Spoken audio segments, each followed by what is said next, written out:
Hello everyone, and welcome to the Fictional Vortex. So we are back with an interesting movie on what if Naruto had the power of Ghost Rider and become Shinobi of the West.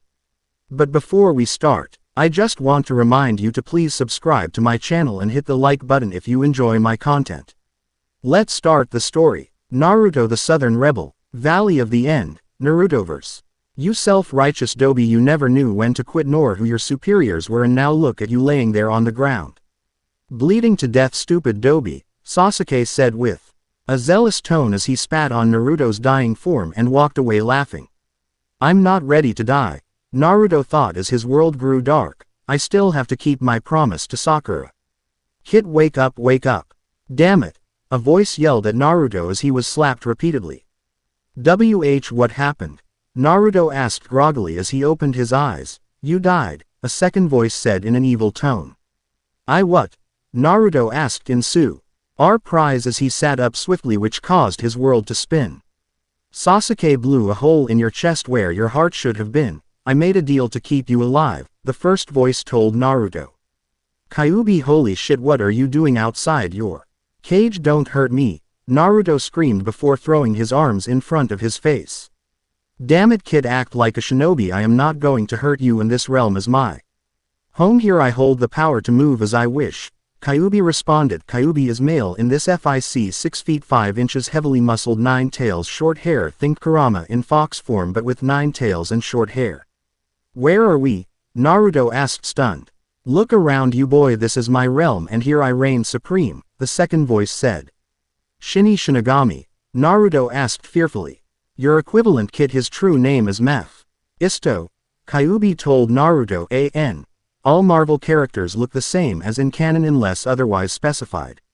Naruto looked around and saw he was in a place that looked exactly like he had heard hell described: lakes of fire, burning bodies, tortured screams of the damned, etc., etc. What deal did you make? Naruto asked as he pushed his shock to the back of his mind and concentrated on the matter at hand. I give you a few dark powers and you go on your merry way after you heal, Mephisto told Naruto. So out of the kindness of your heart you are going to heal me, give me abilities, and just let me go? Naruto asked skeptically. Exactly. Very quick for a boy of your age, aren't you? Mephisto replied with a hint of smugness. So tell me exactly where the catch lies, Naruto commanded. Oh no catch Why boy, all I ask is that you do a few things for me here, and they're very simple things, Mephisto told him. And I am expected to believe the father of lies because? Naruto asked skeptically. Listen boy, I'm giving you a chance at life and the power to get revenge on that pathetic village of yours, and you are passing it up, Mephisto asked in mock surprise. Hook, line, and sinker, Kyuubi thought as he saw the look that appeared on Naruto's face. Deal, Naruto said as a dark look entered his eyes. Good, Mephisto replied before taking a ceremonial knife from his belt and slicing Naruto's finger. Now I need is a signature, and this will do just fine. Kyuubi caught the falling blood on an unrolled scroll that had the words Pactus Paternum written in Latin at the top. As the blood hit the scroll, Naruto was engulfed in flames, his screams of pain and anguish silencing the entirety of hell. How long will it take? Kyuubi asked. I am not sure, you needn't worry about the boy, I will not let him die, and I have freed you from him, so you may do as you please, Mephisto replied before walking away. Good riddance, Kyuubi muttered before vanishing in a pillar of fire. As time went by, the unimaginable pain became bearable to Naruto. When he was first engulfed, the flames were so hot his clothing and skin melted off, leaving little more than bones, but eventually his skin grew back before the process repeated itself twice more. His once blonde hair had turned a dark brown from the soot, and his eyes had changed from their cerulean blue to a gray that was tinged with red. After the third time his skin had regrown over his bones, he began to realize that the heat did not affect him at all, until it went through him, surprising him beyond all else, a new pain making itself known. It felt like his soul was burning and his mind was melting. He had begun to get used to the pain when he realized that it was entirely mental. He had an idea and mentally commanded the flames to disperse. At first nothing happened, but then little by little they receded until they ceased to exist. Good job, young one, Mephisto said as he appeared out of thin air and began to clap. It has taken you quite a while, but you have passed the test at last. What test? Naruto asked quietly. Had you not figured out how to disperse the flames in a timely manner, I would have had to feed upon your soul, Mephisto replied bluntly, but since you did. You have been granted the powers I promised, though you will have to figure out what they are yourself. Now I told you in exchange for your life you would have to complete a few KS for me. Well, your first one just started. Send me back to Konoha. Naruto commanded, revenge foremost in his mind. Now. Tut tut, young one, so rude. Part of the contract you signed states that you will never gain access to your home country ever again. It is not my fault you didn't read it, Mephisto replied with a sly grin. You cheat! Naruto screamed as he allowed his instincts to take over before opening his mouth and spewing fire at Mephisto. Discovered your first power, have you? Well then, less you have to learn later, and I have not cheated you. It is your fault you neglected to read the contract, Mephisto said, his grin growing larger as the flames bounced off his skin harmlessly. Damn you, Naruto said, mustering as much hate as he could. Funny thing about that statement is we are in hell. So technically not only am I already damned, but so are you as well, Mephisto said with a chuckle. I am getting sidetracked. Your first task is simply to go to a nation by the name of the Confederate States of America and join with a man named William Quantrill. He is an officer in their military, and I will grant you a place under his command. You have no choice in this matter, as the contract states. Why? Oh, you will do this, and if you don't, I will destroy your soul, which I hold here in my hand, and you will die. So which do you choose? I will do as you ask. Naruto spat out, angry that he let himself be caught in such an obvious trap. I thought so, Mephisto said before snapping his fingers and enveloping Naruto in flames again. When they receded, Naruto wore a Confederate uniform complete with a Colt dragoon on his hip and a Winchester rifle strapped to his back. I have allowed you to keep the ninjutsu you had with you when you arrived here, and I am providing you with this horse. Name him as you will, but you will need him. At these words, Naruto's ninjutsu that had belonged to his father appeared in his hand. He strapped it to his waist in place of a cavalry saber, as a horse's knicker drew his attention to a beast that was 18 hands at the shoulder, rippling with muscle and as black as a new moon night without stars. His eyes were jet black and seemed to ripple with coals if you looked in them long enough. The weapons you now carry are standard for this time. I have given you the knowledge to use them and this horse because it would take too long to teach you how to properly use them. A lot has changed in the 2,000 years you have been in hell, Mephisto called with a cackle before Naruto was again enveloped in flames, but this time when they receded, Naruto disappeared along with the horse. Arkansas, somewhere west of Little Rock. Where in the world am I? Naruto asked as he rubbed his temples in an effort to keep his awakening migraine at bay. As he asked this, the horse Mephisto had given him nudged his shoulder with enough force to make him stumble. He whipped around and glared at the animal. The horse then pointed his nose at the saddlebags on his left flank before looking back at Naruto, then gesturing to the saddlebags again. Guess I'm supposed to look in those, huh? When Naruto opened the saddlebags, he found a few letters and a strange-looking knife. Might as well read these, Naruto muttered. Hey kid, Mephisto said he was sending you to the war, so I figured I might as well tell you a few things about the place you are currently in and some of the customs. First off, there is a war going on in the nation you were in between the northern and southern halves. The main difference between the two sides is that the southerners own slaves and are farmers, while the northerners are builders mainly. There are small villages of people who live in the wilderness away from the rest of the population that the people call Indians or Injuns. If you encounter these people, be wary, for their ways are strange. One move in the wrong direction means they can kill you. Second, since you have survived the hellfire, you are now part demon, and that means you can demon abilities and nothing else. The weapons Mephisto gave you are simple. Pull the lever in the top and pull the lever on the bottom. You will need to reload them every so often. You will be me, a man by the name of William Quantrill. If anyone in his camp asks you why you look Asian, tell them your mother was an insane slave and your father was a horse trader. What else? What else? I know I am forgetting something. Ah yes, if anyone challenges you, kill them. It will show that you hold no fear and that you are not to be challenged, but don't be foolish about killing. Some people you kill may help you in the future if you leave them alive. The knife you have is called a Bowie knife, and is very popular. It can be thrown with difficulty. I would advise using it for assassinations primarily. Kyuubi no Kitsune. The one who hates you above all other beings both in the past and future. Damn fox. Naruto muttered as he mounted his steed. Good advice though. Well, horse, guess it's just me, can't say I regret not being able to return to Konoha. Hope it rots now since I have no idea where we are going. I suppose you do, so lead the way. As the horse trotted west on a deer path through the forest Naruto heard a metallic click and a voice call out from the shadows, "Who are you?" Naruto Uzumaki, on my way to Quantrill's camp for orders, Naruto replied, hoping this would get him somewhere. You in Lu. CK friend, my brother and I are on the way back from scouting the area. We'll show you the way, a man of about 20 said as he rode out of the shadows, a boy looking little older than Naruto following him. I'm Frank James and this is my brother Jesse. Ho, how do you do? Jesse asked in a scared voice. Forgive my brother, this is his first time fighting. We just came from Nebraska to fight them. Damn why? Yankees. Frank said, leading the way. Mind if I ask why your name's so strange, Naruto? Not at all. Naruto replied, pleased his choice was the right one. My mother was an Asian slave and my father fell in love with her and married her. And named me after some relative of hers. Oh, Frank said as a way of reply before the three slipped into a comfortable silence for a few hours before Naruto saw a large plume of smoke rising from the distance. Damn, this isn't good, Frank said worriedly. Come on, something's happened at camp. Have your weapons drawn and ready. Naruto drew the weapon Mephisto had called a 6-shooter, taking a look at it for the first time. Its design reminding him of a weapon he had seen in Tenten's shop once. He knew the basics behind using a weapon such as this, but wondered how the gaps would be filled in. Just as he was thinking this, he could see exactly how to use the weapon and how to kill effectively with it, like a book had been opened for him inside his brain.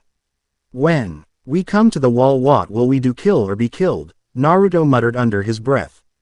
What did you say? Jesse asked tentatively. In my town it was a saying that was passed around quite often, bossy. Kali, it says that in a fight it's your life or your opponent's and you either do everything in your power to keep that life or you die.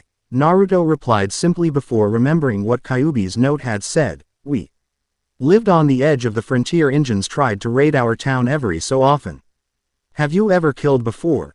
Jesse asked as they began to rise the hill that separated them from the camp. Yes, Naruto replied coldly as he cocked his dragoon and drew his ninjutsu in his other hand. Shit, this ain't good, Frank muttered under his breath as they topped the rise. What is it? Naruto asked. See that man in the glowing white clothes? Them damn Yanks put him on the battlefield about a year ago, calls himself the Ghost Rider. So far nothing we have can hurt him. Bullets, blades, hell, we even tried firing cannons at him but nothing we have can hurt him. Quantrill's gonna have his hands full with this one. Come on, we gotta help them. Frank replied as he set his jaw and got ready to fight. Jesse, it's like Naruto said, either you die or they do, and I'll be damned if I gotta bring you home to mama in a pine box. I'll draw away the Ghost Rider, you two get to Quantrill, Naruto said before charging due the hill towards the battalion of soldiers, not giving Frank a chance to respond.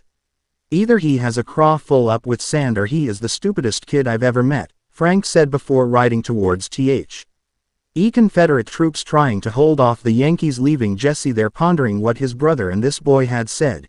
Either me or them, huh? Jesse thought as his eyes gained a hard look and he PPED his pistol tighter. Like Frank said, I'll be damned if I gotta go home to mama in a pine box. I knew he would come around, Frank thought as he heard his brother's horse's hoofbeats behind him. With Naruto, this Ghost Rider guy reeks of hell, Naruto thought as he caught his scent so strong and pungent it almost caused him to black out. Wonder if this is Mephisto's first task. Men, you go kill those rebels, this one is mine. Naruto heard the Ghost Rider yell above the screams of battle before he turned his horse towards Naruto. You are a damned soul, return to hell. Damned I may be, but so will you if I have my way, Naruto screamed back as their horses charged at each other. As Naruto's horse neared the Ghost Riders, he jumped off it towards Ghost Rider and shot him in the face before taking his head off with his ninjutsu. As he landed into a combat roll, he heard laughter which was surprising on a battlefield. You fool, I cannot be killed, I am God's right hand, I will kill all sinners and protect the righteous. Now die. Ghost Rider said in a matter-of-fact voice before drawing his own gun and emptying it at Naruto's still form. He was surprised when Naruto slashed his sword downward and seemed unhurt. You might want to get off that horse, Naruto said in a cold and dark voice. She has 6 bullet holes to the heart. What are you talking about? My horse is unharmed, Ghost Rider Cal led back before his horse collapsed under him, giving him just enough time to jump off and avoid being crushed by it. Ghost Rider was very surprised that this boy held the skill to deflect bullets with a blade. You say you cannot be killed, yet you must have a weakness, as all do, Naruto said calmly as he allowed his instincts to take over as they had in front of Mephisto. He was hoping he would be able to spit fire again in an attempt to harm this being in front of him, but was surprised that he raised his arm and fired his gun instead of opening his mouth. Ho, how did you harm me, Ghost Rider asked in shock as the hole in his leg began to bleed. Hellfire, Naruto replied with surprise. I must have shot some out of my gun. I will not make such a mistake twice, mark my words, emissary of the devil. I will kill you and cleanse this land of your filth, Ghost Rider replied before running away. A fight I look forward to, Naruto thought with bloodlust as he drew his rifle out of the saddle boot on his horse and mounted him again. I need to see how Frank and Jesse are doing. 5 minutes earlier with Frank and Jesse. Anderson, where is Quantrill? Jesse asked with authority as they drew up next to the infamous Bloody Bill Anderson. Since when are you the outgoing one? Anderson asked with a hint of humor before his face got angry. Damn, Ghost Rider killed him not 5 minutes ago. He led a cavalry charge against the ground troops and Ghost Rider picked him off as they were coming around for a second pass. The rest of his troops fell back to me at his death, but we still have to deal with the Ghost Rider. We met a new recruit on the way here who was coming for orders. He ran towards Ghost Rider to draw his attention so we could report. Frank cut in. Let us hope he can do something about it then, Anderson said somberly, but for now we must take care of the troops that were with Ghost Rider. To battle then, Jesse screamed as he drew his pistol and jumped on his horse, racing off towards the advancing enemy. Come on you ninnies, you gonna let a boy that ain't old enough to shave yet show you up? Anderson yelled at the men. To arms, we can't let him show us up.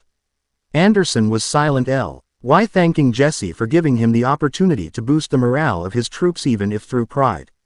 As Jesse and the others who had caught up to him came to the enemy's lines, Jesse unloaded his pistol, killing 6 enemies before drawing a sawed-off shotgun and killing another 3 while the rest of the rebels mopped up the stragglers. Jesse, Frank, you two okay? Naruto called as he neared the two. Hell's bells, son, how did you take on Ghost Rider and live to tell the tale? Anderson asked with amazement. Everyone has their weakness, Naruto replied modestly. Well, I don't care how you did it, just so long as you can keep doing it.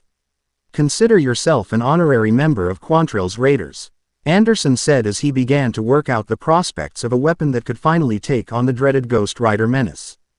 So what do you guys think? I know that some of these events didn't happen, such as Quantrill's death. He died in prison. I think also, just for reference's sake, Naruto is 17 and Jesse is 17 and a half, Frank is 23 and Anderson is 35. Hope you guys liked it. Any questions or comments, leave a review, as so few do. Almost forgot, here is the playlist for this chapter. Killswitch Engage 3 Days, Grace Silverstein. The All-American Rejects, Taylor Swift. Dierks Bentley, Sky Eats Airplane, Papa Roach. Taking Back Sunday, Scary Kids Scaring Kids, Chiodos. DJS3RL. Atreyu, Metallica, Greco. We the Kings, to my boy Johnny Cash, Deathclock, Reliant K1000. Till next time, dear readers, few as you are, may your weapon always be wet with enemy blood, may the wind always be at your back, and may your path always be lit. Ukami no Getsue, son of the Celts, Vikings, and Cherokee. Welcome to the James Gang. A.N. Salutations to my readers, however many of you there are. I am beginning to not whether of not anyone actually reads these writings of mine, because they are one of the few things keeping me sane, and all that matters to me is that I keep writing them. Can't think of much to say other than that. I hope you read my other fics and PM me or post a review if you have any comments or concerns. Oh, that's right, disclaimer and random quote corner time. Also, if I do not know who said the quote, I'll put unknown for that place, but if any of y'all do, please tell me who said it so I can give credit where credit is due. QQQ. Fairy tales don't teach children that dragons exist.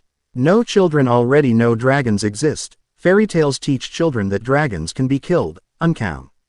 QQQ. I don't own Naruto. Marvel, or the original idea for this FIC. Indian territory. 1Y. Year after the events of the last chapter. Alright Anderson, so what now? Naruto asked.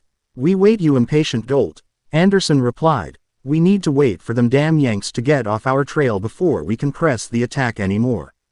Considering that General Lee has been killed, are you sure that it's wise to continue this fight? A black man behind Naruto's right shoulder asked. He was wearing a cowboy hat with strings attached to it so that he could hang it off his back, a brown western cut button-down shirt with a dull green Mexican poncho, don't know what they are called, the things that have a hole for your head, hang off your shoulders, and end in A verses at your waist, and a pair of brown jeans with blackish blue cowboy boots and white dueling gloves.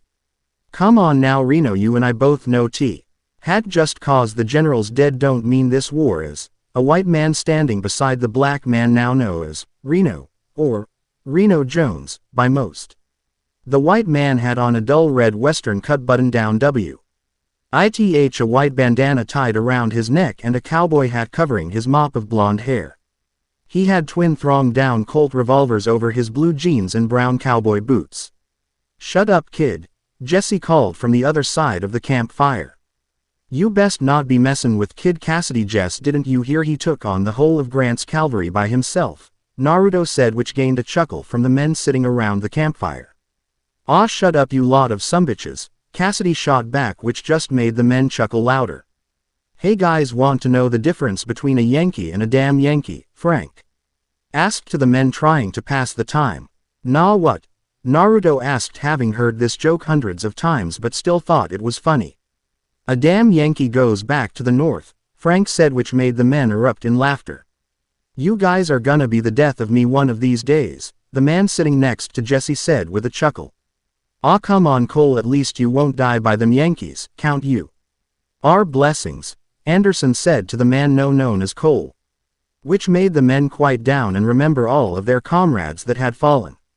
That's the truth, I mean shit, look at us, we got Bloody Bill, Bob and Cole Younger, Frank and Jesse James, Reno Jones and Kid Cassidy, Clell Miller and me, we are all that's left of the once great faction known as Quantrill's Raiders, Naruto said with a hint of sadness, remembering each and every one of the men who he would die for bleeding out in front of him from bullet holes. Are the Raiders dead though? Jesse asked. That's the real question. What do you think, you pill a horse crap? Ghost Rider is still out there and the only one that can land a blow on him is Naruto, not to mention all these damn mutants that are starting to spring up all over the place. And these thrice damned, costumed crusaders, and you get us a dyin' bread of men who remember their glory days. Anderson spat with sadness. What if the glory days didn't have to end though? Naruto asked suddenly. What do you mean, Naruto? Frank asked with intrigue. The 9 of us doing what the Raiders did best, Jesse muttered. Exactly, Jess, Naruto said, and what is it that we do best? Kill the Yanks, steal from the Yanks, and drive them damn Yanks out of our homes, the men screamed in unison, laughing when they were done. So what are you suggesting then? Clell asked. Okay, just so everyone knows, Yon is wearing the traditional cowboy getup save Anderson and Naruto, who still wear their Confederate uniforms unless otherwise specified. Well, we all know about how them Injuns been raidin' border owns since we was kids and how some new folk are robbin' stages, Jesse said, an idea forming in his head. Since when did you ever do anything by the book? Naruto asked, gaining a chuckle from a few of the men. I didn't say this would be any different, did I? Jesse replied. What's something no one has ever done before? Fly. Naruto cuts in. Give birth to a horse, Frank said with sarcasm, gaining a laugh from the men around the fire.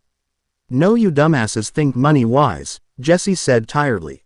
Piss double eagles, Reno Jones said, making everyone laugh again.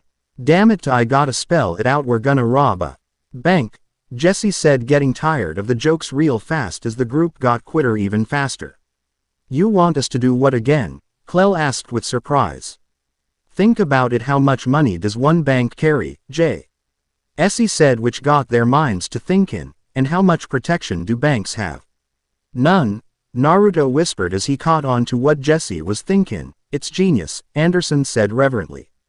Ah, shut up. You old fool, you just want more scalps for your necklace, Bob said with a chuckle as he eyed Anderson's necklace that held over 100 scalps of the people he had killed. Said necklace earned him the title of Bloody Bill. And what of it? Anderson shot back with a slight chuckle as he fingered his necklace. So assuming that we all go along with this plan, Jess, how and where do you want to strike? Frank asked. Soon as we are ready, I figure we go on down to Houston, then hightail it back here before anyone's the wiser, Jesse replied. I wonder though how we will deal with Ghost Rider and the Ran. Gers, they're more dangerous than the military way, I figure it, Naruto said. Simple, you take on Ghost Rider and me, Reno, and Kid will take care of the Rangers. Once we hit Indian territory they can't ouch us without fear of the Cheyenne and Kiowa comin' after 'em, Anderson said, throwing ideas out. This is true, however what's to keep them Injuns from giving our camp away to the Rangers? Cole and Bob asked simultaneously. What if we go to Z's? Clell asked.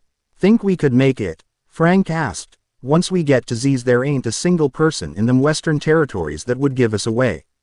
Jess. Just sat there thinking. Why couldn't we? I mean, once Ghost Rider is off our tail there ain't a damned horse in the south that can outrun ours. So it's settled then? Reno asked skeptically. Yeah, why not? Let's move out as soon as we get our gear together. Jesse replied. I ain't had this much fun since Ero-sensei got chased around Konoha by Ba-chan, Naruto chuckled. Naruto, you know that we have no idea what you're talking about when you get like that, right? Frank asked. Hi, I do, Naruto replied with a laugh. So how's tomorrow at first light sound to you guys? Jesse asked. Let's do it, Anderson replied, remembering the bloodlust of the Civil War and the joy it brought him. I'll take the first watch, Naruto said as the other men rolled out their bedrolls. A few hours later. A whole year, huh? Naruto muttered to himself as he remembered all that had happened in that short time. Jesse turning into this cold leader he would lay down his life for, Frank finding that girl down in Waco that he hooked up with. I miss Sakura, that whore, that ungrateful bitch, she put you in the hospital more times than you can count and still jumps to the beck and call of that Sasuke Tem. Who's there, Naruto asked as he stood up and drew his gun. I am you, the voice called as an exact replica of Naruto appeared out of the dark. What kind of specter is this? Naruto whispered as he drew his ninjutsu ca. Using hellfire to spread over the blade and his gun. Shinigami always has more deals to make, an eerily familiar voice said. Who are you? Naruto spat out as the hellfire began to work its way up his arms as his anger grew. The shadows of your past, 10 voices said as they stepped out of the darkness. Hi Naruto-kun, Hinata said shyly. How you doin'? Kiba asked enthusiastically. Your flames of Yout burn bright, Lee screamed, which earned him a smack on the head from Neji. I see you have improved, Tem, Sasuke said with contempt. No, NNNNOOOOO, Naruto screamed out as he unloaded bullet after BU. L led at these skeletal forms before leaping towards them, swinging his ninjutsu left and right. You're not real, you can't be, Naruto cried out as tears fell down his face. He fell to his knees as his former teammates laughed demonically and disappeared. With Jesse and Frank, the camp woke to Naruto screaming in pain, pure sorrow flowing from his throat as they heard gunshots. Shit, Naruto's in trouble, come on boys, Jesse yelled as he jumped from his bedroll, gun already in hand as he ran towards Naruto's voice, hearing the footfalls of his brothers in arms close behind him.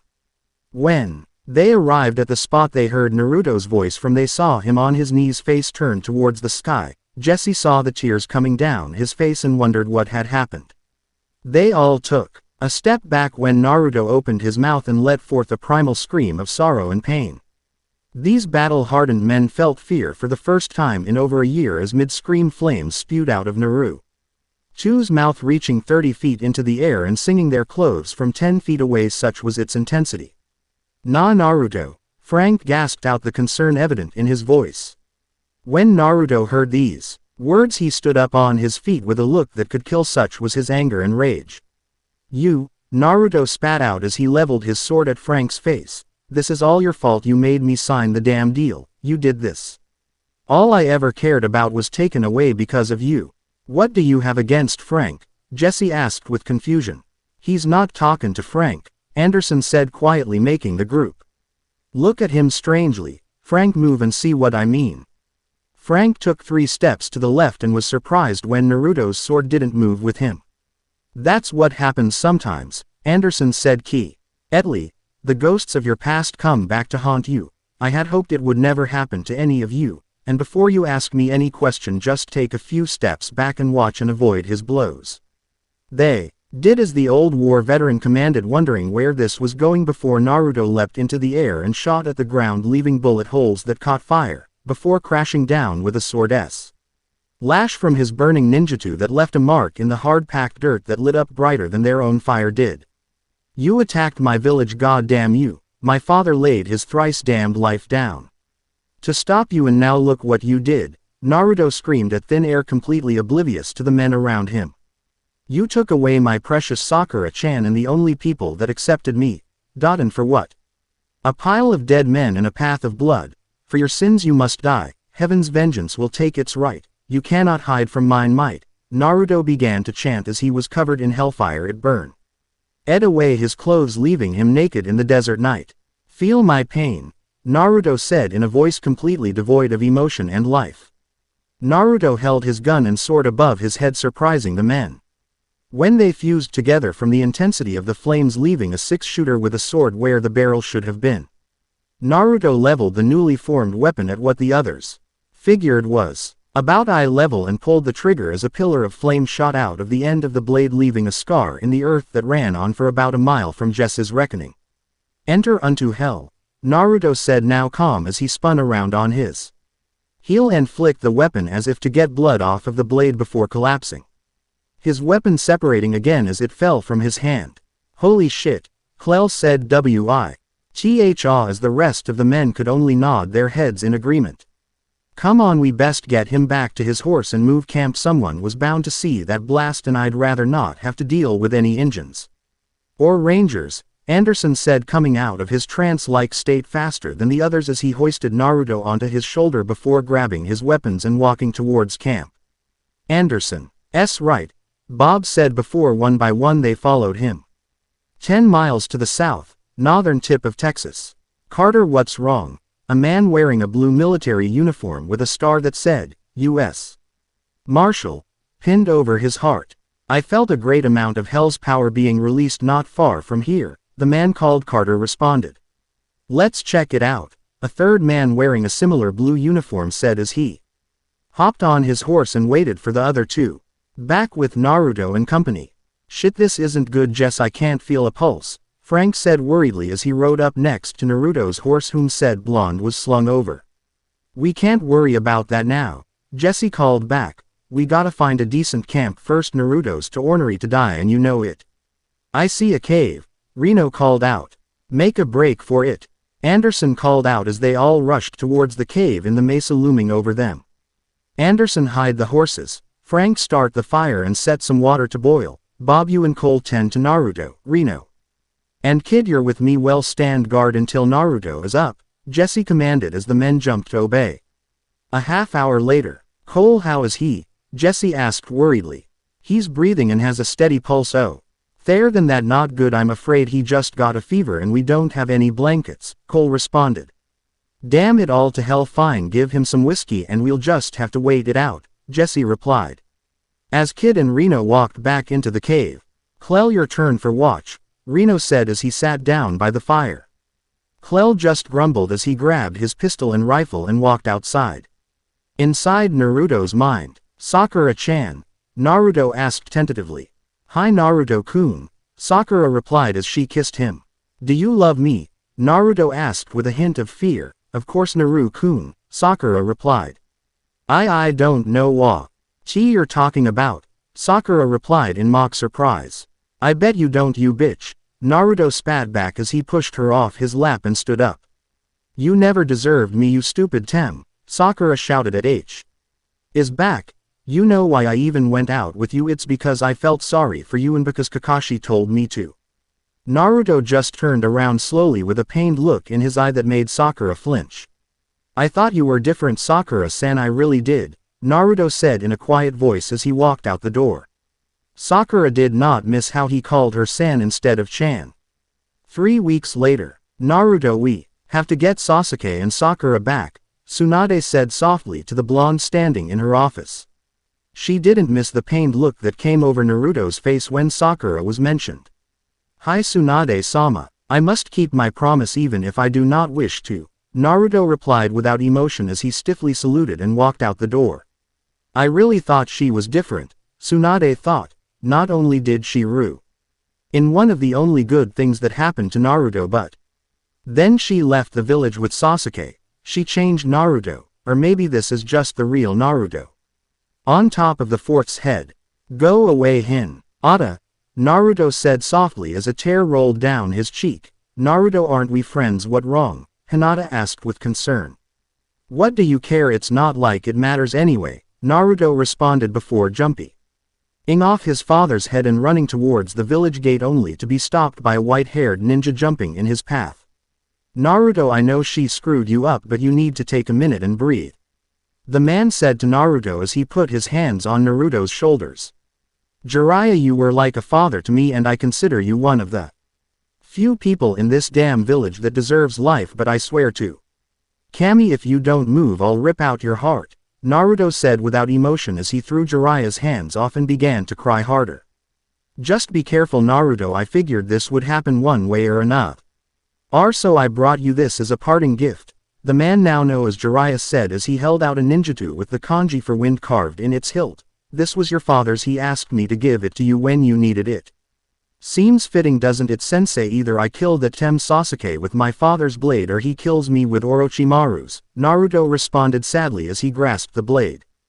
Godspeed Naruto, Jiraiya said as he stepped aside. Jiraiya, tell Hinata to get over me, I'm dead now anyway, and tell Shikamaru, Kiba, and Choji that without their friendship my pitiful existence would have ended long ago, Naruto responded sadly before taking off the necklace Tsunade had given him and handed it to Jiraiya. Thanks Tsunade for telling about my parents, would you? Hi Naruto. Adiosu, Jiraiya responded so.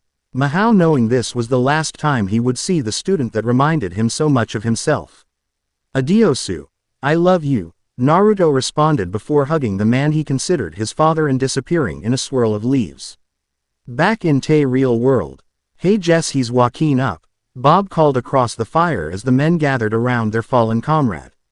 Naruto began thrashing around in his sleep, kicking and punching any close enough to touch. He then got up and began to punch and kick as if he was fighting for his life before clutching his chest and falling to the ground.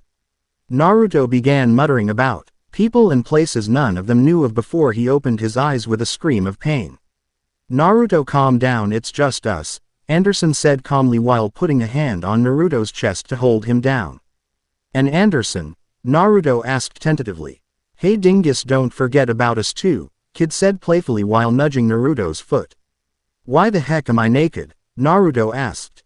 Technically you're not naked, you have a blanket over you, Frank said matter-of-factly. Damn it, just give me some clothes, Naruto said as a tick worked its way into his forehead. We kinda don't have any, Reno said while rubbing the back of his head bashfully. Damn it, you guys are real annoying sometime, you know that, Naruto said before lifting his hands to form a few seals that made smoke poof from the inside of the blanket. There, Yuto said while standing up to reveal he had on a bright orange jumpsuit. Excuse me Mr. Walking Target, but we got trouble, Clell called as he poked his head into the cave. Ghost Rider saw your little display and is coming this way. I'll give him one thing, at least you can see him from a mile away, Bob said with a chuckle. Damn Rider, wait, what display? I don't have time for this, Naruto said before picking up his sword and gun and running out of the cave. Always did love that boy and his bloodlust, Anderson said with a chuckle, but where did those clothes come from? Got me, Jesse said. We might as well go help Naruto never know if Ghost Rider has any friends. Damn straight, Frank said before grabbing his gun and running out of the cave, followed closely by the rest of the group. Ghost Rider, I got a score to settle with you, Naruto screamed as his voice reverberated of the surrounding mesas. Son of the devil, you will die, Ghost Rider screamed back as he put the spurs to his horse that was glowing as he was You might not be Sasuke or Kyuubi, but at least you give me something to vent on, Naruto thought as he jumped on his horse that he called Death. See guys, I told you. This thing would come in handy, Bob said as he pulled a Sharps 50 from his saddle boot. At this range that ain't gonna do shit, Jesse said with a laugh. You fight your way, I'll fight mine, Bob replied as the other men jumped on their respective horses and charged after Naruto, who was closing fast with Ghost Rider. Your sins condemn you to hell, you are a demon born of the devil's flesh, Ghost Rider called to Naruto. Hell's bells, if I hear one more person call me a demon I'm gonna throw them in hell and jump in after em, Naruto screamed back as he was enveloped in hellfire as was his horse. Why, hate what you are, demon, Ghost Rider taunted as he pulled out his pistol and fired at Naruto as they passed. I really didn't want to do this, but you give me no choice, Naruto said quietly as he closed his eyes and jumped off his horse. For your sins you must die, heaven's vengeance will take its right, you cannot hide from mine might. As Naruto finished his chant, his eyes opened to reveal blood red orbs without any pupils, with hellfire leaking out of them, wrapping around his head to form a visor of sorts. He began to make hand seals, rapidly completing them with a scream of Makia Yaju Kasi, Hell Beast transformation. The hellfire leaking out of his eyes spread to envelop his entire body, changing him. He grew to 7 feet in height and sprouted muscles upon muscles. His fingers and feet grew to look like the paws of a coyote with vicious-looking claws to match, and lastly he sprouted blonde fur that was tinged with red as his teeth turned into fangs so large he couldn't close his mouth. What the hell happened to Naruto? Jesse gasped as he and his fellows just stared in awe at the power their comrade was displaying.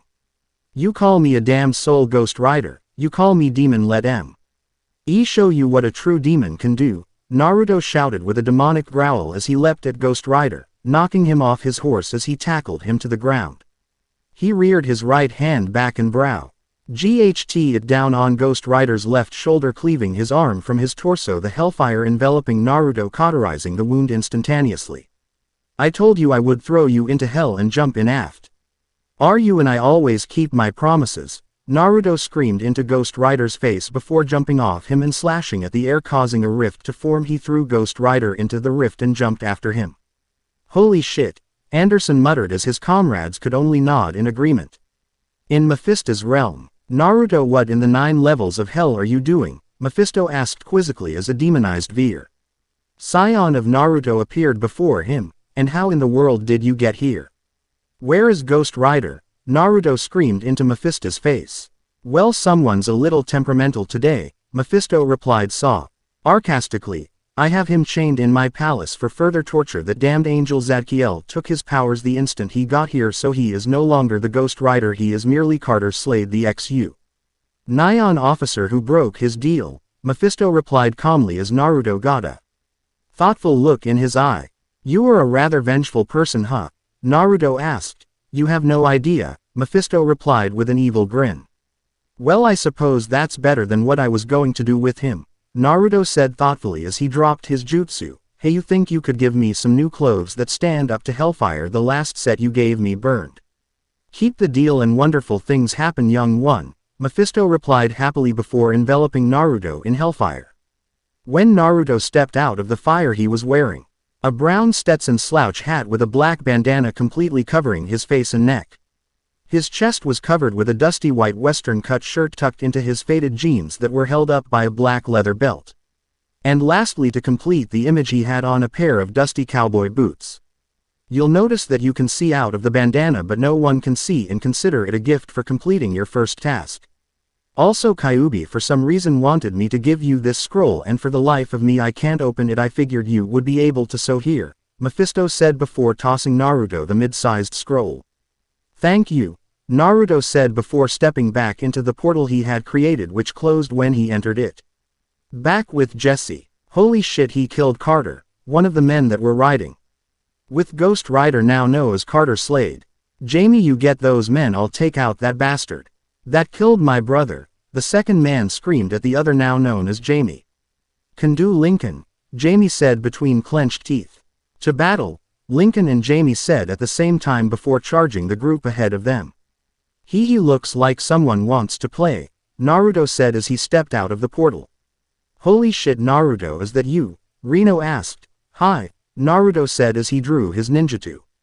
I'm gonna kill you, Jamie screamed as he neared Naruto. Oh no you don't, Bob muttered to himself as he eased back the trigger of his Sharps 50. And a resounding boom was heard rebounding off the mesa. Jamie! Jamie! Lincoln screamed as he saw his comrade fall of his horse with half his face blown off. DUWI, shish revenge, a voice whispered to Lincoln Slade. I will do anything to kill that bastard that killed my brother, Lincoln screamed as he shot at Naruto. You shalt have your wish mortal, the voice whispered back as he felt power unimaginable course through him. Damn it I just killed you, Naruto screamed at the man named Lincoln Slade. Jesse and the others looked on in awe as an angel descended and enveloped Lincoln with his wings. When he unfurled his wings and flew upward he was wearing the Ghost Rider costume. Ah but emissary of Mephisto I demand vengeance, an otherworldly voice said from Lincoln's mouth. Zadkiel I presume, Naruto said simply. For a mortal you catch on quick, Zadkiel said through Lincoln's mouth. Too bad I'm gonna have to kill your little puppet, Naruto managed to get out from between clenched teeth. You may try, Lincoln said in his own voice as he charged Naruto firing shot after shot at him. And down goes number 2, Bob muttered as he fired his rifle a Seacon. D-time surprised when the bullet seemed to have no effect. I cannot be harmed foolish mortals for I am Ghost Rider, Lincoln screamed as he drew a Bowie knife and stabbed at Naruto's stomach. Only to Avenue Naruto twist out of the way and slam his own arm down on Lincoln's effectively breaking it. How can this be? Lincoln gasped out, I cannot be harmed. Then I guess I'm a miracle, Naruto said with a emotion as he drew his pistol and shoved the barrel in between Lincoln's eyes. Ask God why he has no pity, Naruto said in the same emotionless tone as he pulled the trigger simultaneously infusing his weapon with hellfire as the now dead form of Lincoln fell to the earth with a thud. Remind me not to piss Naruto off, Frank said softly as the others just nodded in agreement. Guys let's get back to the cave we need to talk, Naruto said with a sigh as he jumped on his horse and trotted off not waiting to see if his comrades followed his orders or not. Back at the cave, okay obviously there are some things I didn't tell you guys considering what has happened here tonight, Naruto said with a sigh. We all have skeletons in our closet Naruto you don't tell about your past till your partner tell his first, Anderson said simply. I'm not American nor Mexican or anything else this world has on it. Naruto said quietly which gave his fellows confused looks. What are you talking about Naruto? Jesse asked. It started 18 years ago at my birth, Naruto began. 2 hours later after AQ in a session about Naruto's past. So what you're saying is you had a demon sealed inside you, Frank asked skeptically. Hi, Naruto replied. And when you were killed this same demon had you sell your soul to the devil to keep both of you from dying, Anderson asked. Hi, Naruto replied getting tired of answering the same questions over and over. This is a lot to mull over, Rino muttered. True but honestly does it really matter? Naruto asked. We have all fought the same battles and bled from the same wounds. Just because I'm from an alternate dimension doesn't mean anything. I'm with the kid on this one, Jesse said. How many times have we saved each other's lives? Hell, you men in front of me are the only ones I have any respect for outside of my family, which I consider you anyway. Agreed, Clell said. Does this mean that we are still robbing that bank tomorrow? Naruto asked, hoping that he wasn't a boo. To lose the only friends he had in this world. I don't see why not, Jesse replied. Damn it, would y'all shut up? Some of us sane people actually get tired at night. What a damn wonder that is, Kid called from his bedroll. Aw, shut up, Anderson called back as they all chuckled and laid out their bedrolls. So what do you guys think of Chapter 2? Hopefully there is enough action and bloodshed for those that enjoy it, although I know there wasn't enough for me, but hey, gives me something to look forward to. Anywho, got's a question for you guys. Naruto will be paired with a Native American woman. And I can't decide what tribe. I've narrowed it down a little but not much. Here's what I got so far. Kiowa, Comanche, Cherokee, Cheyenne, Apache. If there are any others you guys think she should be, PM me. Leave a review. I'm kinda leanin' towards Kiowa or Cherokee or possible Apache, mostly because those are the three tribes I know of the most. Also they were historically the most warlike tribes and I'm part Cherokee anyway, but I leave it up to you guys cause I really can't decide other than that there isn't much I have to talk about. Asked about the chapter. Talked about pairing. What else? Oh that's right, the playlist. Killswitch engaged 3 days. Grace Silverstein. The All-American Rejects Taylor Swift. Dierks Bentley Sky Eats Airplane Papa Roach. Taking Back Sunday Scary Kids Scaring Kids Chiodos. DJS3RL. Atreyu Metallica Greco. We the Kings to My Boy Deathclock Reliant K. 1000-Foot Crutch Ann Arbor. The Airborne Toxic Event Trapped. Well that's it, see you guys next chapter. Ukami no Getsue. Son of the Celts, Vikings, and Cherokee. The people. A.N. I have resolved my issue with the pairing and hope you readers enjoy the odd twist I am giving this story to accommodate my odd musin. G.S. I am rather excited that people are reviewing this FIC mainly due to the fact that no one seemingly wishes to review my other ones. Still you should read them cause they kick butt. Oh right, random quote corner and disclaimer. QQQ. Humanity is savage. We have been trying to kill each other since time began and now we have the power to do it. The comedian QQQ. I don't own Naruto, Marvel, or the original idea for this FIC. The Black Hills. 1 year after the last chapter. Frank, how can we keep doing this? Naruto asked with concern in his voice. I don't know Naruto. I really don't, Frank replied softly. Fire Warrior. Outlaw brother, it is time, a Native American man said as he poked his head into the tent Naruto and Frank were sharing. My friends, my brothers, why does Kami seek to punish those that I hold dear? Naruto thought sadly as he walked past 7 shallow graves. Each had a rifle or a bowie knife stuck into the head area, and each weapon had multiple notches cut into it. Don't look Naruto, Frank whispered as a tear left his eye. See the ideal they created, not their bodies. Hi, Naruto whispered back as the 3 men entered a massive log cabin large enough to hold over 1,000 people. As they crossed the threshold they saw the building filled to capacity with men and women alike. The subtle differences in their dress and features were the only thing that let Naruto know which tribe they belonged to. The people were arranged in a circle with 6 men standing in the center. They were all dressed similarly, wearing buckskin leggings and moccasins. None of them wore shirts and displayed their battle scars with pride. The main difference between them that Naruto could tell was their hairstyles and tattoos. Most had long hair with feathers and beads woven into it. 3 of the men had their hair wrapped in wolf skin, the 4th and 5th had braided hair with eagle's feathers and arrowheads woven into it, the 6th and final man was bald save for a mohawk made of porcupine quills glued to his head with pine resin. He had an eagle feather tucked into his left ear. Brothers, sisters, the bald man's voice boomed above the crowd, not since the beginning of time have our tribes been brought together in such a manner. You all know why we are here and you all know who brought us here. Let us allows the Fire Warrior Naruto and the Outlaw Brother Frank to tell you who think this is unnecessary why we gather in such numbers. All here have lost a brother, a sister, a parent, or a child, Naruto began. Who has taken your families from you? Frank finished. The government forced you out of your homes and stole the land you have lived on since time immemorial to sell to their people.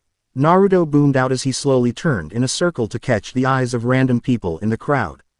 How many tribes have been wiped out? Frank asked as his voice got softer, forcing the crowd to quiet down in order to hear him. Pueblo, Iroquois, Chickasaw, Choctaw, Arapaho, Algonquin, just to name a few. I need not tell you, for you know better than I the injustices you have suffered. Many of you here wonder why the infamous James Gang sought to unite the tribes.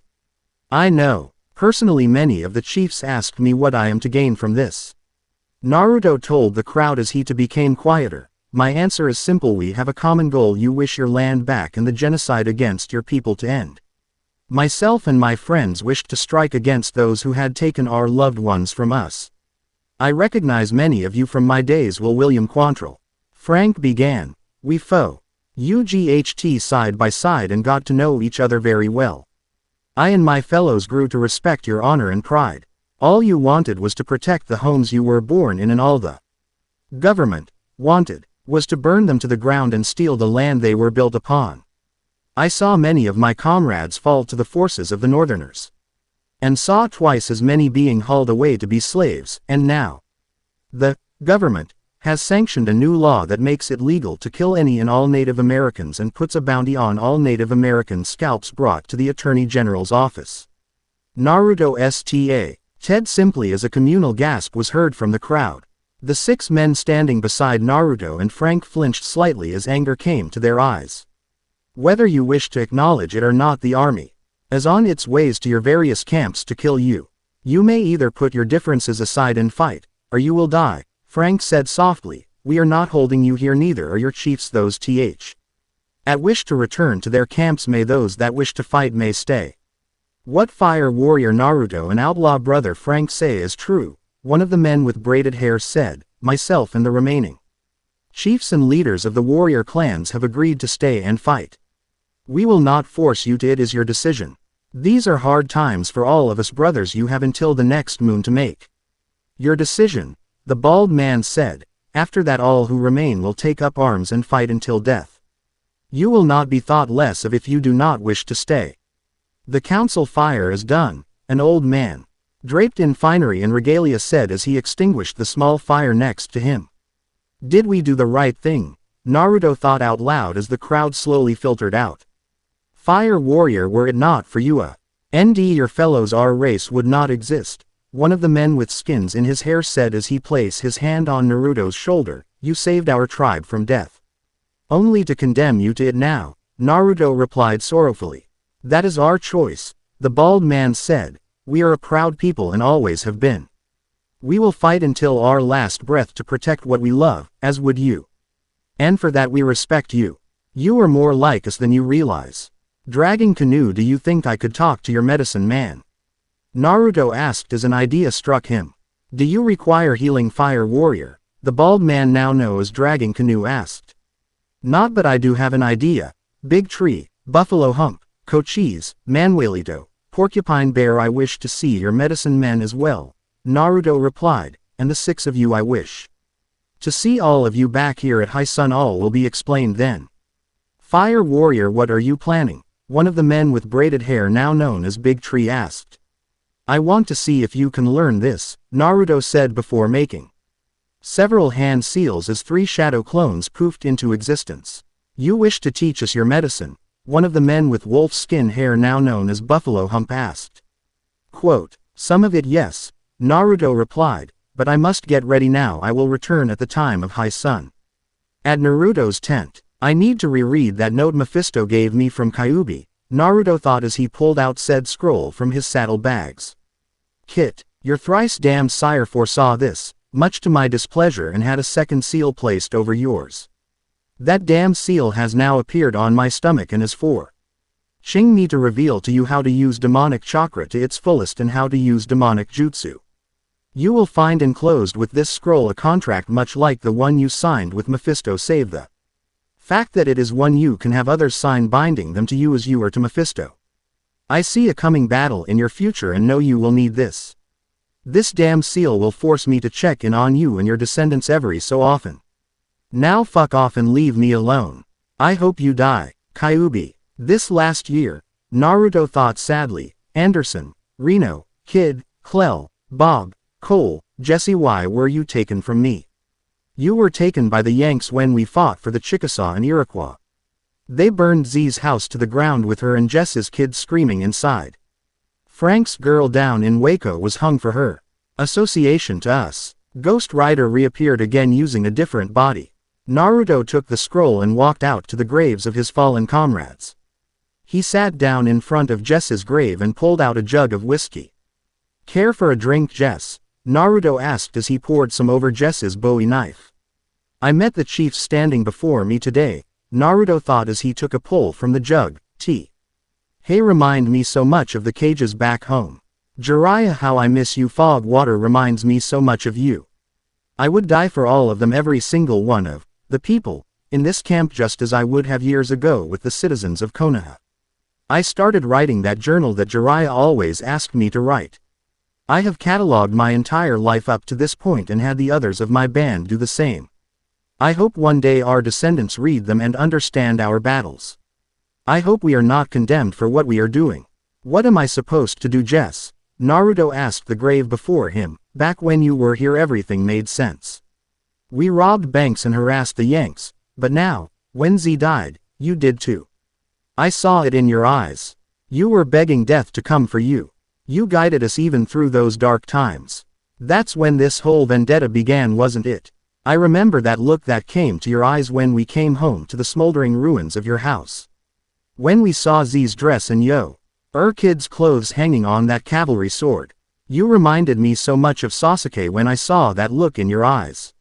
Save that the same look was in all our eyes. We all wanted those Yanks dead.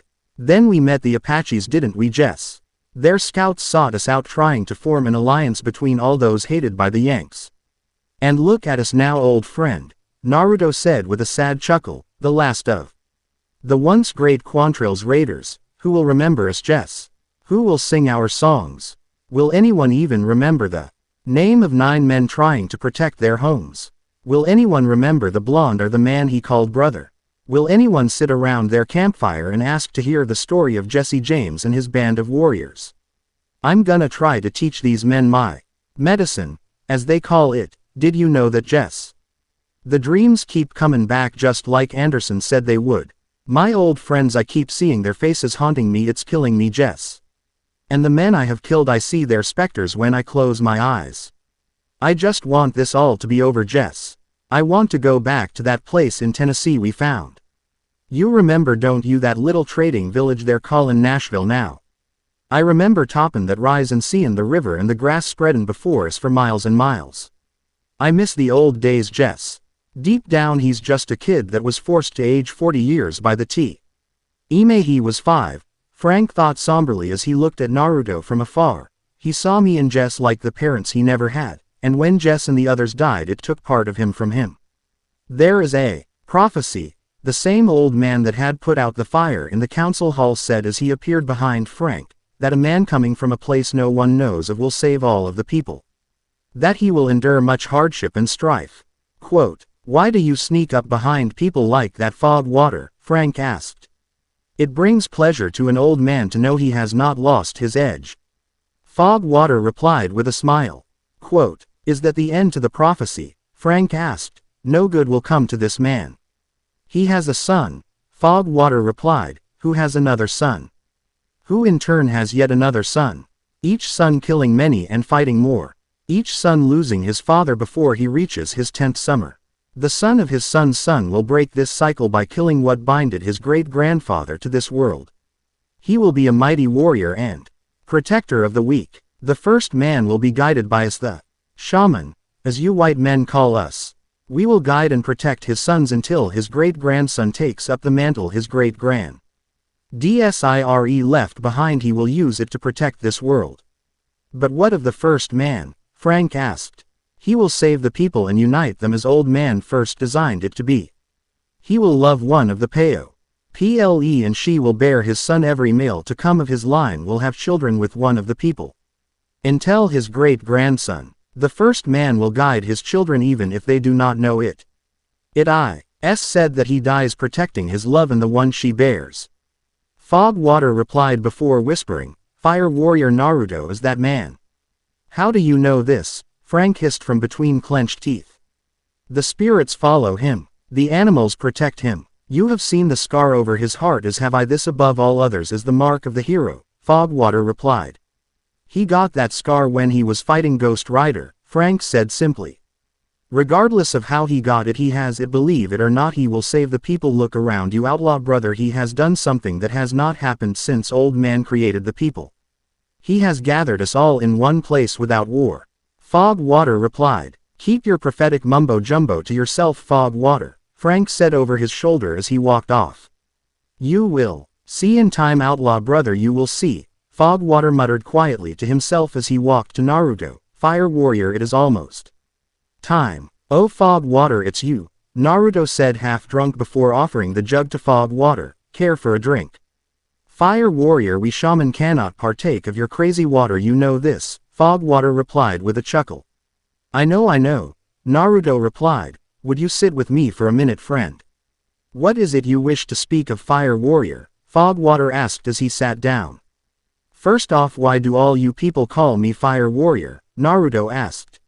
Since the first day you protect the people, you have had complete control over fire, even more so than we the shaman have. Also, you use it when you attack your enemies, Fogwater replied. That makes sense, Naruto said before asking. Fogwater, how is it that you and the other shaman do your shaman magic? Why is it that you ask, Fire Warrior? Fogwater asked defensively. Because I think that your magic and my medicine have a common source, Naruto replied candidly, and if my hunch is true, then the shamans can already use my medicine with no problem.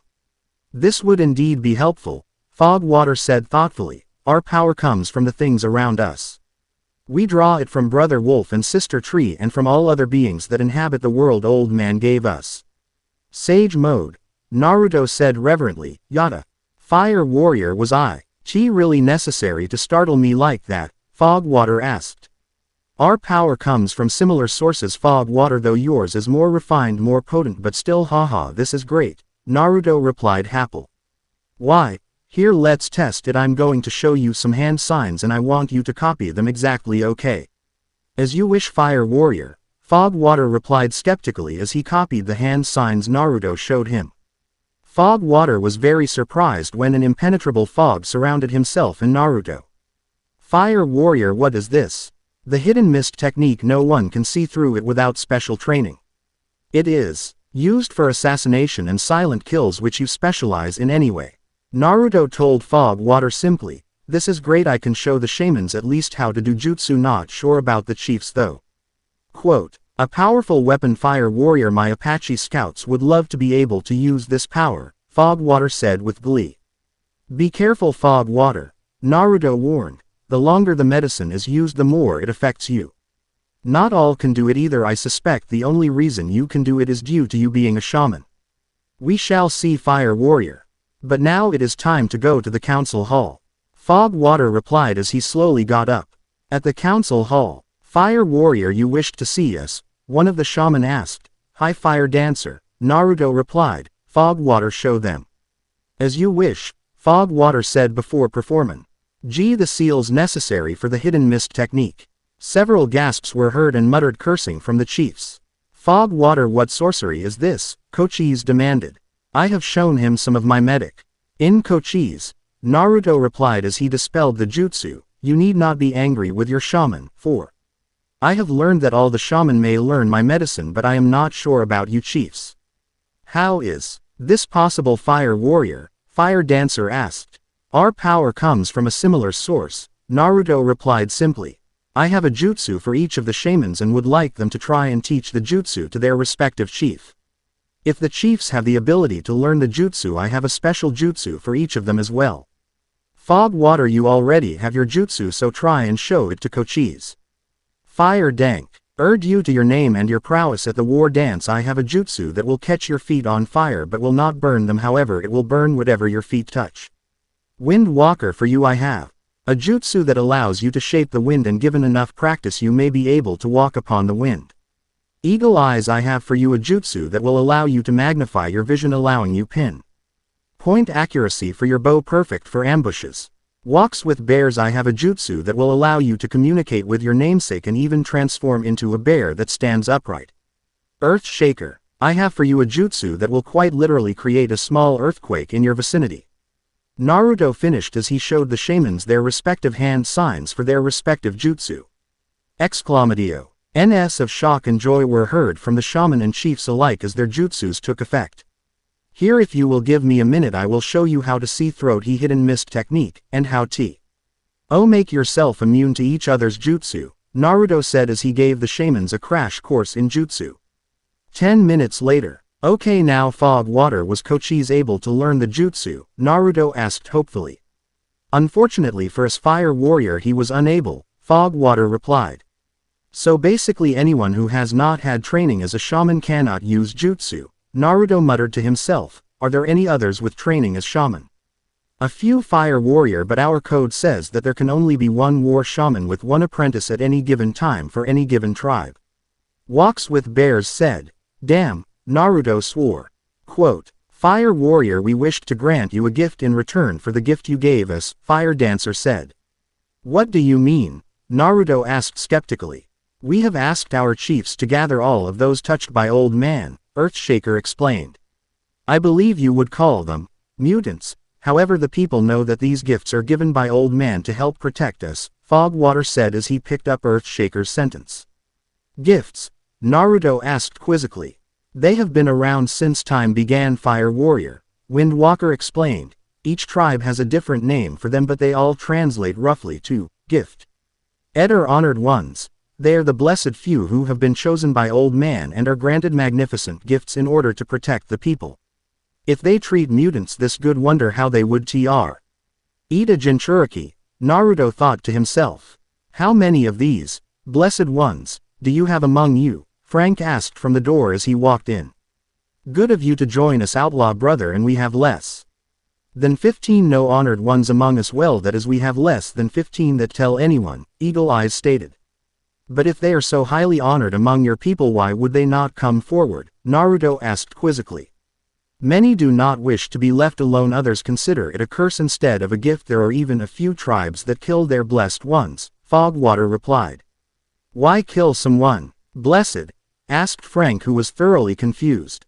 "They fear the blessed one's power, some of the chiefs especially. It has not been unheard of for a corrupted blessed one to overthrow his or her chieftain in an attempt to take power. However, these usually lead to the destruction of that tribe, considering how the remaining tribesmen try and kill the blessed one in question. When events like these happen, and the blessed one becomes a fallen one, and they are never spoken of and are ignored. Even if they are seen, they are marked by Old Man, and none of the people will trade nor speak with them. We did not expect you to know this, but be forewarned, do not speak of the fallen ones. To do so would be to acknowledge their existence," Earthshaker warned. "Haku," Naruto said from in between clenched teeth, "Are any remaining tribes that kill their blessed ones?" "Just one," Kochi's replied. "It is a branch that split off from my group well over 10 summers ago. They left over a dispute about whether or not the blessed ones should be killed. Their leader, Black Wolf, he and his followers believed that the blessed ones should be bred, then hunted, just for the sport of it." At these words, Naruto's eyes arrowed and his fists were clenched so tightly that blood could be seen dripping off his enclosed hand. "Where are they?" Naruto demanded. "Probably at my old camp if I had to guess." "Why, Fire Warrior?" Kochi's asked in reply. "Naruto," Frank warned before he was cut off. "Like Jess used to say, Frank, either you're with me or against me. Which are you?" Naruto spat at him before he spun on his heel and ran for death. "Where is Fire Warrior going, outlaw brother?" Dragging Canoe asked quizzically. "Towards genocide," Frank whispered in reply. "He walks the vengeance trail, brothers," Fire Dancer whispered to the other shamans. "Is he a blessed one then to hate those that abuse them so?" Fogwater wondered aloud. "He is something else," Frank replied softly before explaining Naruto's origins and telling those gathered about Haku. "He had one of the spirits inside him," Earthshaker said reverently. "It was an evil spirit that sought to control him," Frank said. The shaman dropped into a short whispered conversation. Frank heard words like, "the one," and "prophecy." "I don't care what they say, he ain't some hero from some wife's tale," Frank thought to himself. "I'll follow him, see if he's okay," Frank said aloud as he turned for the door. "Outlaw brother, this would not be wise," Fogwater cautioned. "We have until the next full moon until Fire Warrior's presence is required. Why not let him fight his own demons as your people say?"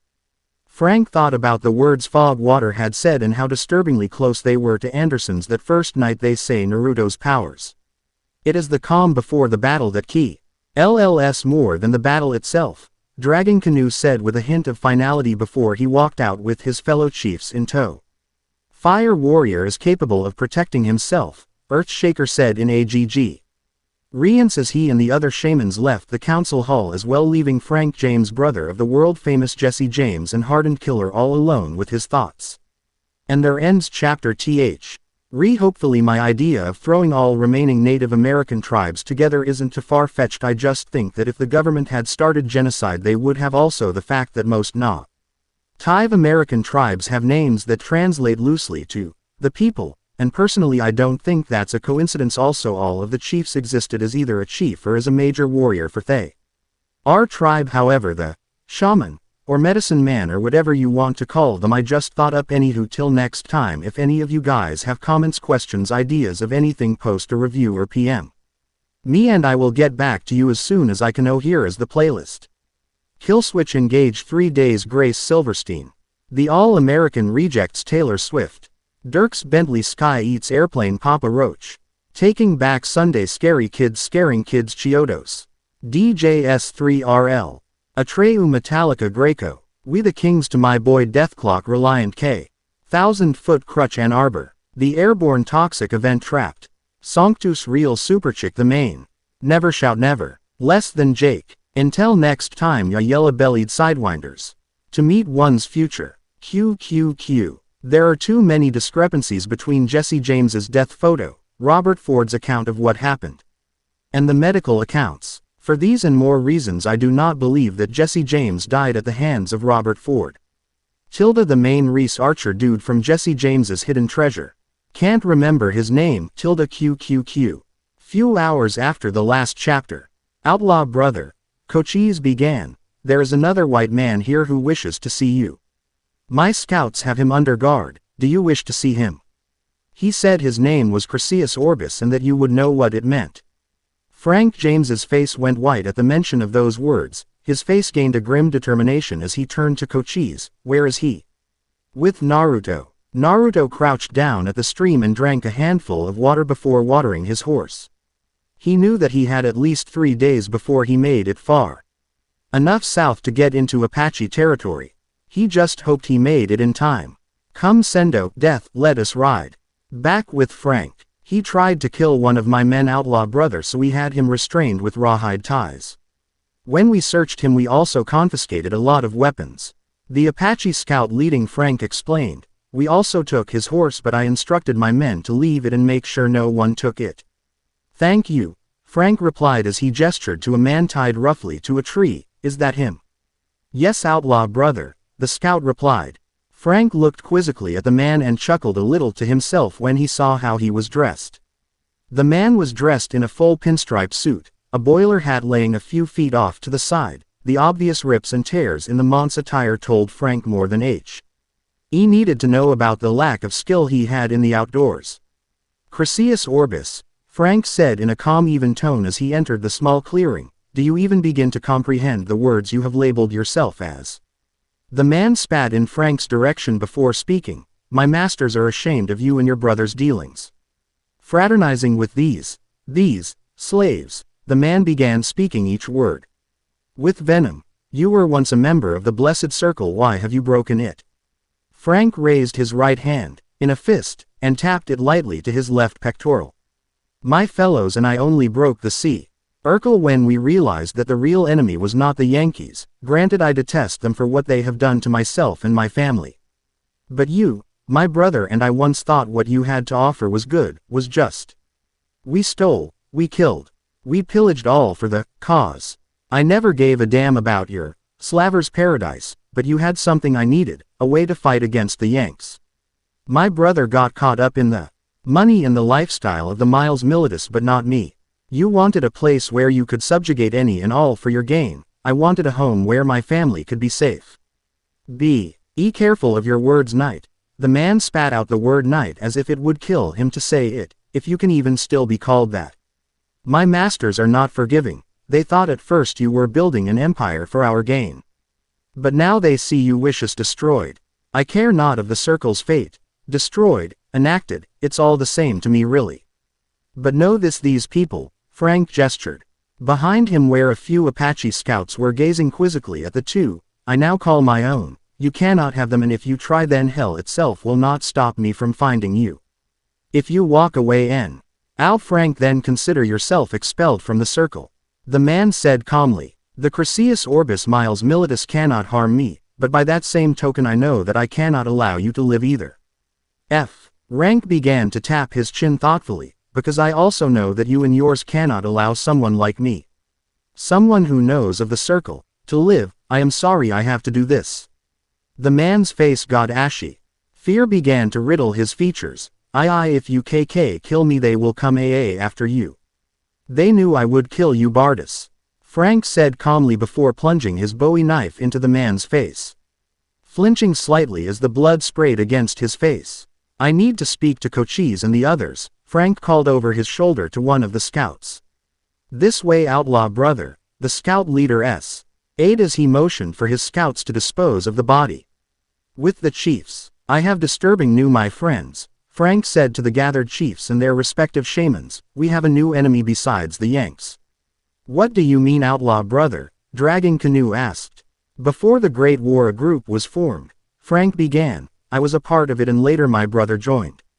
The mission of this group was to build an empire. A paradise where the white man was master over everything else. We called this paradise the Golden Circle, and we named the group the Knights of the Golden Circle. Originally I joined because I thought they could help us defeat the Northerners. They gave us medicine and weapons and provided for our families. But after the war the group changed and I saw it for the unholy thing it was. I had seen many comrades. Many friends die in the Great War. I knew then that I could never believe slavery was right ever again after seeing so many people die for no other reason than that their masters told them to fight.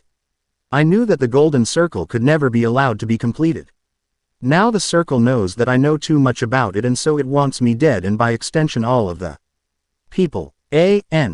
The Knights of the Golden Circle actually existed and may or may not still exist. Read my author's notes at the bottom for better description and link to info about them, unless they still exist, and delete this lol. This is disturbing new, outlaw brother, Porcupine Bear said solemnly. They will be better armed and better trained than any Yankee soldier, Frank replied, and if they show themselves openly, we will be in serious trouble. Then we must be better, Manuelito stated simply. If our shamans and our blessed ones train together and if we combine all of our hunting and fighting techniques we will have an army without equal. I agree, Dragging Canoe said. We are in this fight together, so either we live together or we will die together. We must combine all of our knowledge and power to prevail. The chiefs looked at each other apprehensively for a few minutes before unanimously agreeing. The Circle will be hard-pressed to defeat us now, Frank thought silently. With Naruto 3 days later. Naruto stopped and sniffed the air, noticing something that was different. He topped the small hill in front of him and looked on in rage at what was going on below him. He saw a band of 7 warriors chasing a girl that looked to be his age. Naruto let out a fierce scream after he had placed his black bandana to his face with chakra. Sendo followed suit, raising up on his hind legs and bellowed out his frustrations as well before charging at the group. The man in the lead of the war party turned around and stared in awestruck terror at the sight. He saw Naruto bent low over the saddle, hellfire outlining him and streaming behind him in the shape of demonic wings. Sendo was an equally terrifying sight, frothing at the bit, hoofs pointed into deadly spikes, hellfire leaking out of his eyes which themselves seemed to hide raging infernos. Naruto plowed into the slowest of the group, lopping his head in a macabre fountain of his life force, just as the saint of the group turned to see the new attacker. 2 of the men raised bows and shot them at Naruto, surprise etched on their faces as their arrows flew 15 feet above their target. Even more surprising was when they themselves started to rise off the ground. Naruto jumped out of the saddle as Sendo kicked a soccer ball-sized hole in one of the men's chest. The remaining 3 men tried to flee in all directions, but they too began to rise into the air. Naruto's fury turned into curiosity when he saw the men hovering some 10 feet from the earth. His confusion grew when they fell roughly to the earth before being picked up again by the unseen force. The girl looked at him with a mix of terror and hope. Let them go, she whispered in fear. You would save those that wished to kill you, Naruto asked with great confusion as he cancelled the hellfire surrounding himself and Sendo. She looked at him defiantly before saying, yes. Naruto looked at the men who had again fallen to the ground and were running as fast as their legs would carry them. Are you hurt? He asked. No, she replied. Are you here to kill me? No, Naruto replied with a chuckle before taking off his bandana to get a better look at her. Her skin was a light brown color that Naruto recognized as a mark of one who spends much time outside. She had black hair the color of a raven's wings that hung to her thighs, her eyes the color of fresh grass after a rainstorm, making a stark contrast to her hair which Naruto thought was rather fetching. He noticed that she was wearing torn and tattered buckskin clothing and that her feet were scraped and cut, as if she had been running over sharp rocks. He blushed slightly when he realized that her clothes were doing a bad job of hiding her above-average assets from view. Naruto looked at her with a pained expression. "Never would I harm anyone in such a manner," he replied in a sad voice. "You are from Black Wolf's band?" "Why yes," she said, her fear coming back full force at the mention of his name. "Which way to his camp?" Naruto asked with rage. The girl pointed to the west. "If you head north till you reach the Black Hills you will find refuge among the people. Tell anyone there that Fire Warrior sent you, that should get you to one of the shamans. Ask them to help you until I can return," Naruto said with compassion before mounting Sendo and riding in the direction she had pointed, not bothering to see if she had done as he had asked. A few hours later, Naruto gazed at the camp from the cover of some bushes and tried to figure out what was missing. By all accounts it looked like any other Apache village, but there was something that didn't seem to be where it was supposed to be. Naruto's thoughts drifted to the girl from before it hit him. There wasn't a single woman that he could see. Men all around having conversations, yes. But no women. They should be outside cooking or tending to children, but there just wasn't any. Naruto decided on a bold yet admittedly stupid plan.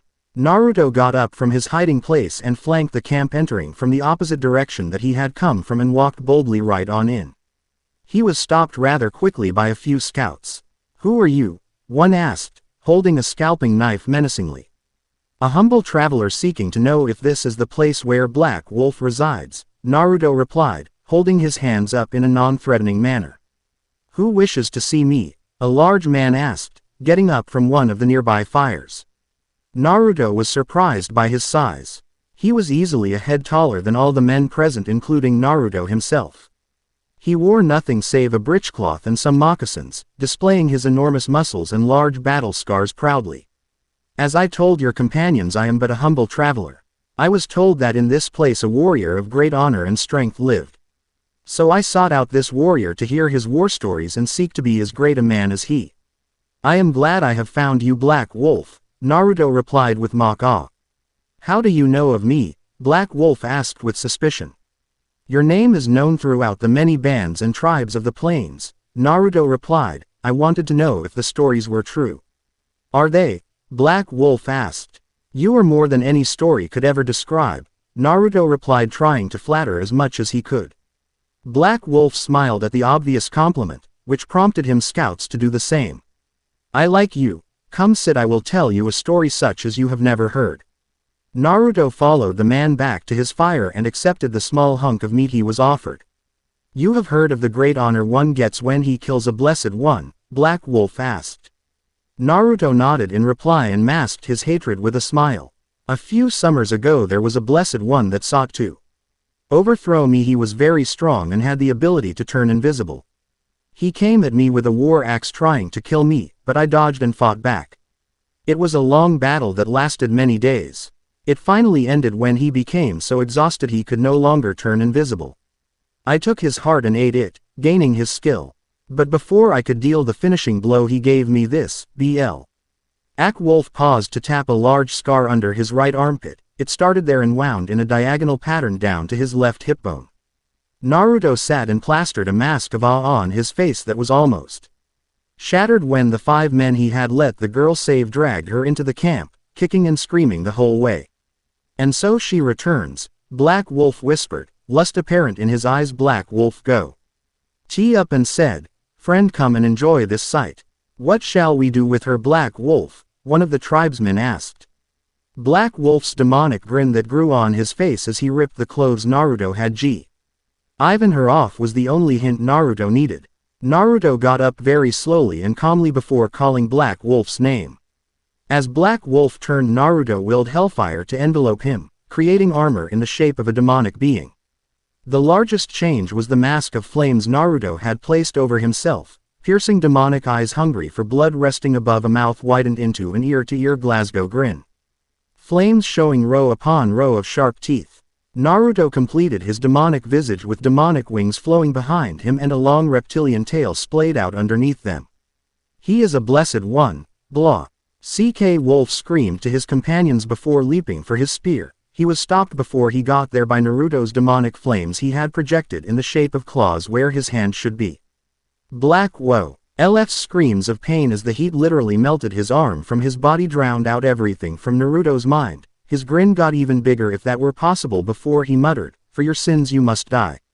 Heaven's vengeance will take its right. You cannot hide from mine might." Black Wolf's pathetic existence ended with Naruto plunging 2 claws into Black Wolf's eyes, melting his skull from the inside out.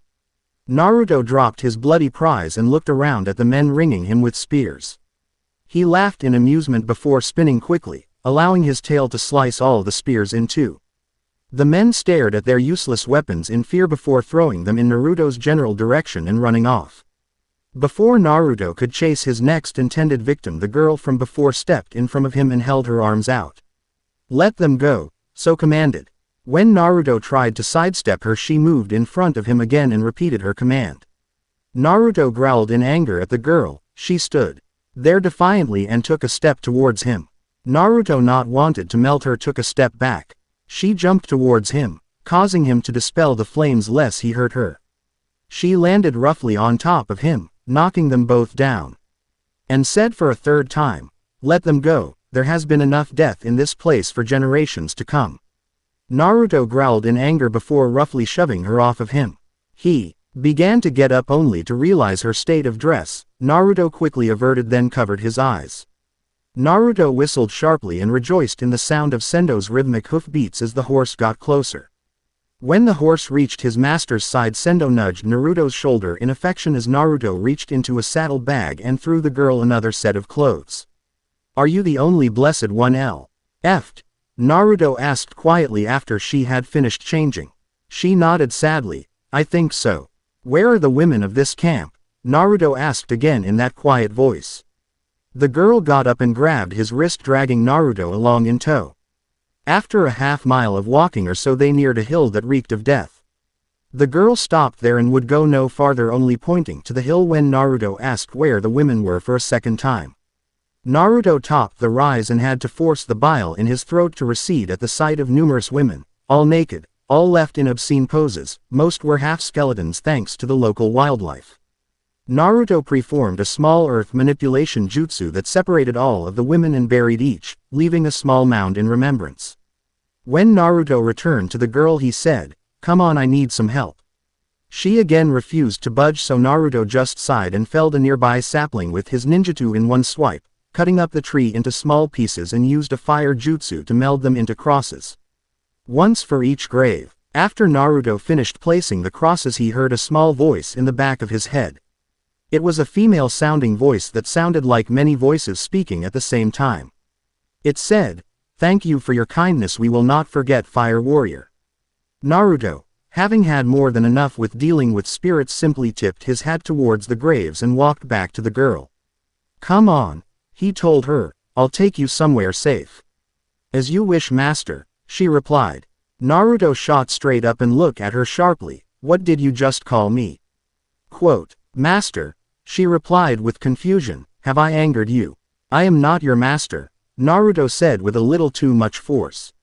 "But you killed my last master. Doesn't that make you my new master?" she asked in a confused tone. Naruto sighed and wondered sadly at what Black Wolf must have done. "You belong to no one." The girl simply looked at him with confusion. "Why did you run away?" Naruto asked with a sigh. "My old master told me that it was my turn for the hunt," she whispered, great sadness entering her voice. "I was deeply saddened. I had done nothing to anger him and he liked me, so what did I do wrong? My old master killed my mother and many of the other women of the camp. The land was already sick with blood," she replied. "I won't harm you," Naruto ensured. "Do you have a name?" She shook her head sadly. "Master never gave me a name. He said women weren't fit for such things." "Come on," Naruto told her as he released their embrace. "Let's go home." 2 days later, on the way back to the people, Naruto was sitting across the fire from the girl he had rescued when he heard a noise. It was rhythmic yet soft. He realized it was footsteps, 3 or 4 sets of footsteps. "Naruto Uzumaki Namikaze," a male voice said in Japanese from the darkness.